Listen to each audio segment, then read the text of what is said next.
kama mchezaji nimejiandaa kujifunza zaidi kwa sababu unaweza kaenda kule kukutana na ligi tofauti na hii. Kwa hiyo kama mwalimu kujifunza sio lazima darasani. Kama na uhitaji hata kukutana na opportunity kama zile.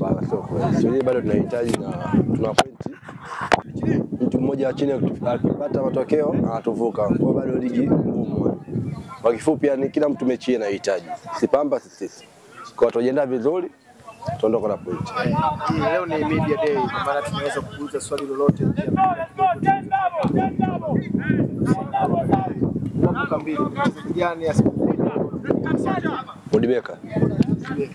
Kitu gani tu ambacho kinakusaidia Cheshi. Gani ambaye yupo klabuni pale kwa makini sana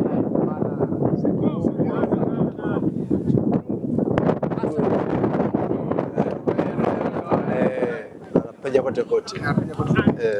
Tofauti na mpira labda kipindi ambacho umepumzika, tunaelewa sasa hivi ligi inaenda kumalizika, ni uaga unafanya shughuli gani tofauti na kucheza mpira?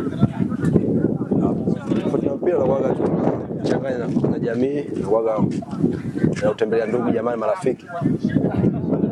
Vipi? Tukiwa katika taifa unaona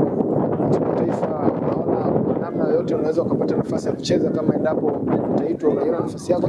Mimi bado mchezaji. Mimi Tanzania.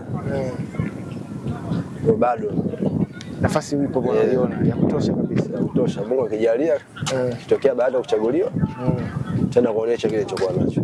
Sawa sawa. Hebu tuambie kuna kitu chochote ambacho watu hawakijui kuhusiana na Debby? Tofauti la mnadalia mpira.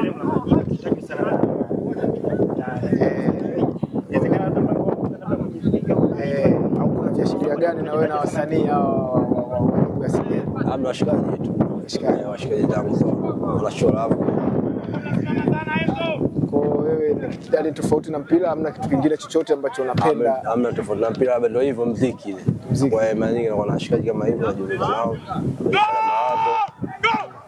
Kisha mengine anaendelea. Wewe una ndoto za muda